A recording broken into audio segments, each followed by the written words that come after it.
задача 14, която е с звездичка от страница 98 на учебник. Условието на задача да се намерят всички трицифрени числа, сумата от цифрите на които е просто число. И трябва да дам някакво име на файла, което да ми говори каква задача решавам. Да кажем, че решаваме задача от page 98, задача 14 и как искате да решим? С for, с while или с do while? С for. Добре. Тази задача ще решим сега с for. Написахме накрая for, точка CTP ще се сложи само за име на файла. Задачата ще решим на две части. Първо ще се отпечатаме всички трицифрени числа и ще видим дали работи правилно програмата. И след това ще наложим допълнителното условие за сумата от цифрите да е просто число. Първото решение, което направим, е с цел да ни убеди дали имаме нещо работещо и вярно до момента и ако има грешки да ги оправим и след това продължаваме нататък. Отбелязвам, че никога не се решава една задача от начало до край и да се че тя изведнъж ще почне да работи. Това никога не се случва, дори при такива прости програми. За вас не се случва, за мен може да аз избягам да го правя, защото така ви се обяснява как да решавате методично такива задачи, да използвате и да правите. Значи, имаме си една променлива num или number, айде ще напишем само num, където ще намираме едно по едно числа, които искаме да отпечатваме. Значи, те трябва да са трицифрени числа.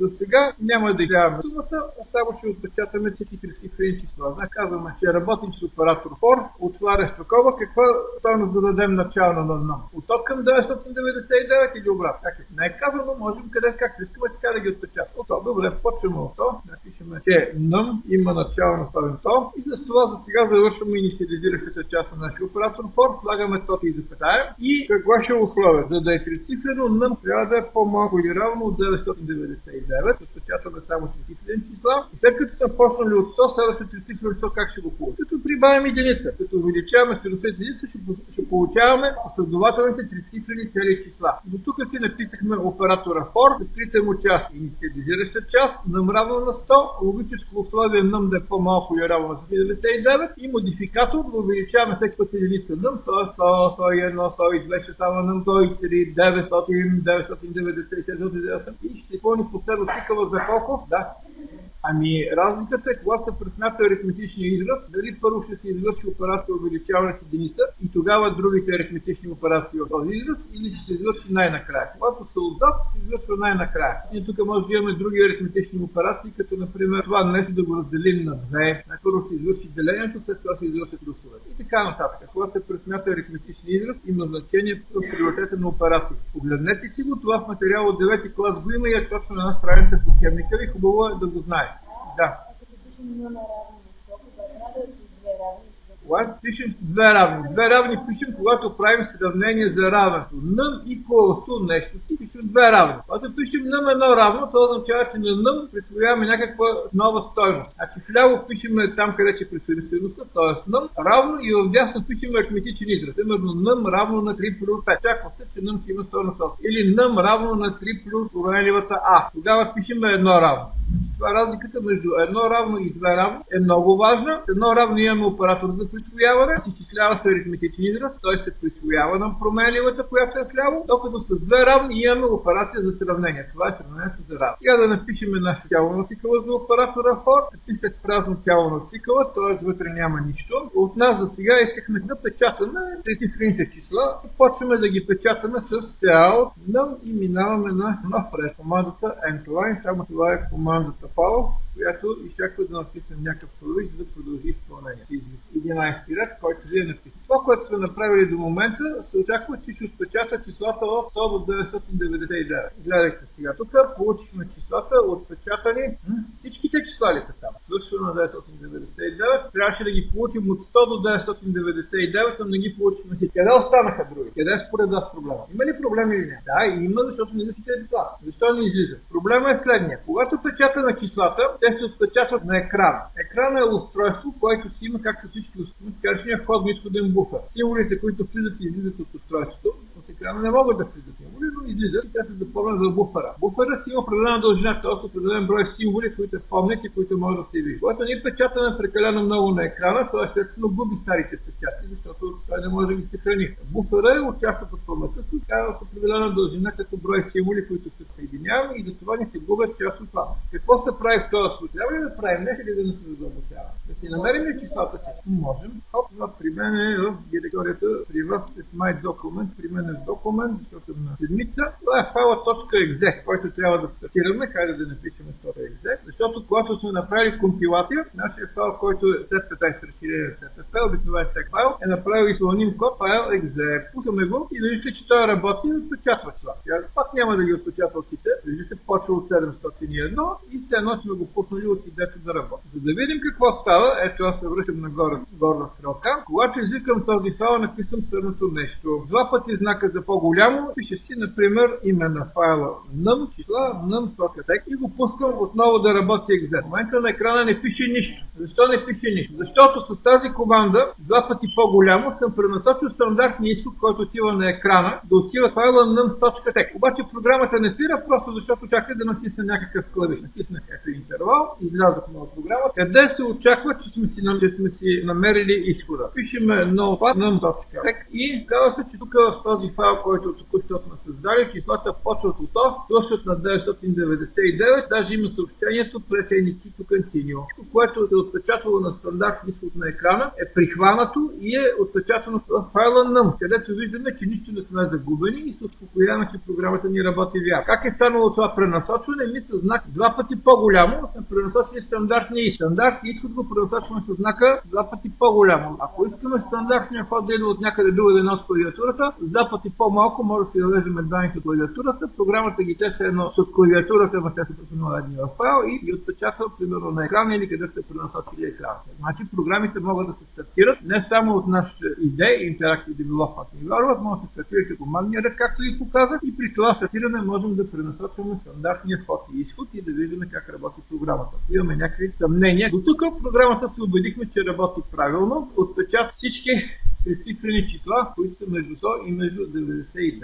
Обаче нашата задача е да отпечата само тези трицифрени числа, за които сумата от цифри е просто число. Значи трябва да намерим едно по едно цифрите на числото, за което аз за простота ще си напиша отделни променливи. Примерно променливата digit 1 за цифрата на единиците, digit 10 за цифрата на десетите и още една променлива ще си взема digit 100, където ще си записвам цифрата на стотиците в моите трицифрено число. И числото ми се намира в променливата num. Как ще намерим цифрата на единица? D1. Можем да я намерим като num, нашето път да намерим последната му 29, като го разделим на 10, се очистим, получаваме част от 2 и остатък 9. Искаме последната цифра, значи делиме с остатък, т.е. знака процент и намираме последната цифра. Добре, след като намерим последната цифра, хайде сега да намерим на десетите, т.е. втората му цифра. Как може да намерим втората му цифра? Така на 10 го делим в чертичка, за да отпадне последната цифра и вече предпоследната е станала последна и може да ползваме процент 10. Намерихме цифрата на десетите и след като намерихме цифрата на десетиците и сега остана да намерим цифрата на стотиците. Как ще намерим нея? Добре, може да го делим на 10 и какво ще получим? Num делено на 10 махнем последната цифра. Остана числото с две цифри. То нали три цифри?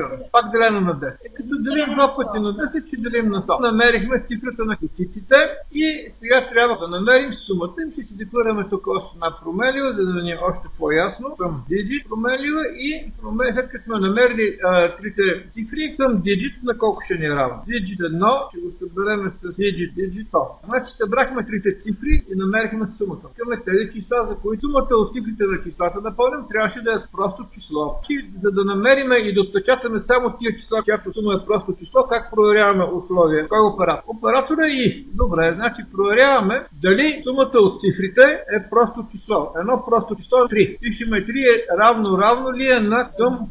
И ако сумата е равна на 3, ще си отпечатаме числото, защото 3 какво е? Просто число и сумата от цифрите дава. Правим още една малка стъпка, защото освен 3 има и други прости. Да, ето ги. Виждате какви числа получихме. Всичките числа, които ги получихме, сумата от цифрите дава 3. Намерихме числата, чиято сума от цифрите е равна на 3. Защо написах обаче 3 равно на sum digit? Дали направи грешки или се има нещо предвид? Хайде да видим. Ако напишеме sum digit равно на 3, правилно ли е написано? да работи. Защо го написах по обратния начин? Не знаех. Хайде сега тук, вместо да напишем едно равно, пишем два пъти равно и да видим какво ще се получи. Направих една грешка, че вместо да извърша сравнение, направих присвояване и получих неверни резултати. Тук компютърът не ми улови тази грешка, когато написах едно равно. Връщам се в моя вариант да пише тройката по-напред и пак пише едно равно. Я да видим сега какво ще се получи. Програмата не работи. Изводът е такъв, че когато правите сравнение с константа, пишете константата отляво, за да може компютъра да ви хване тива неволни грешки. Не, че не знаете как се пише две равно, но може да сте нещо притеснени, наисвит, да сте разсеяни и да не си губите времето да пишете елементарни грешки. Значи практически идвате, че при сравнение за равенство, константите хубаво винаги да се пишат вляво. След като написахме случая, когато сумата от цифрите е равна на 3, на колко още може да е равна сумата от цифрите? Освен на 3. На 7, а по-малко някой просто то няма ли от 7?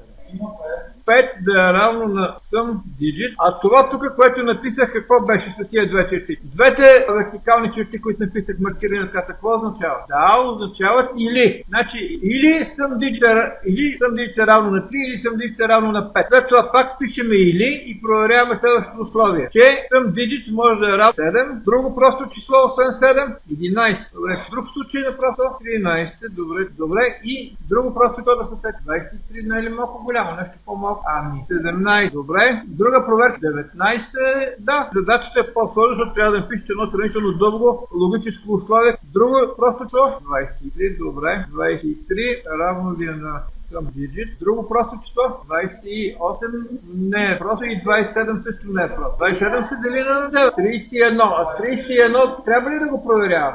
Защо не трябва да го проверява? 3 по 9 е 27 и над 27 ни трябва простите числа. Тук е достатъчно. Проверихме за всички числа, които са по-малки от 20. Да, простите числа са винаги цели. Няма такива прости числа, които не са цели. Те по дефиниция са цели числа. Те, дето не са цели, не ги разглеждаме. Ето го и какво получихме. 9, 9, 1, 19. Все просто това получаваме. Казва се, че решихме задачата с звездичката. Сега, хайде същата задача, както е за домашно, решаваме с while. Сега, той е задача. Задачата я решихме с оператор за цикъл for.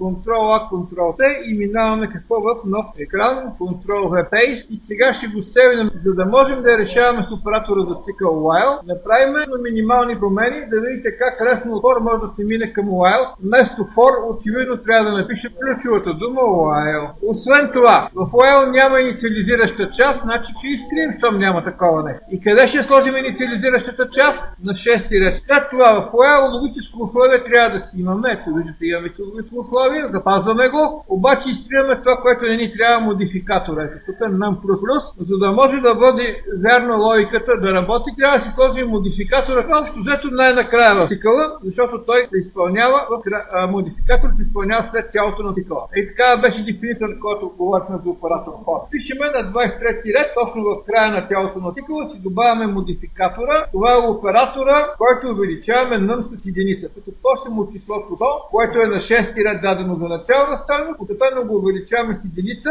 докато не стигнем до 999, както е написано на 7 ред. И сега, след като направихме промени, пускам програма верни резултати. От оператор for много лесно минахме към оператор while. Оператора while е някакъв по-простичък оператор, защото като изчистихме от оператора for разни части и получихме напълно работещ оператор while. Оператора while е някакъв по-частен случай на оператора for. Сега, за да си решим за тази задача изцяло, Ctrl-A, Ctrl-C, Ctrl-N, Ctrl-V. И в новата задача, сега ще решим задачата с do while. Цикъла, както казахме, започва с do while, а while го пишеме в края. Ще взимам го хоп с кът while и го слагам в края, където се очаква от мен да ми завърши цикъла и слагам while, изпълнено това условие и трябва да видим сега дали работи правилно. Видяхте как задачата я решихме с какво? С do while. По този начин решихме една задача с звездичка по трите начина. Я дайте един учебник. Да се състави програма, която въвежда от клавиатурата естествено число n и n на брой символа. След числото n се въвеждат и n на брой символа. Програмата да извежда броя на така въведените символи, които са малки латински букви. Това е задача 15 от страница 98 на учебника ви. Хайде да видим, някой ще изкара ли шестица.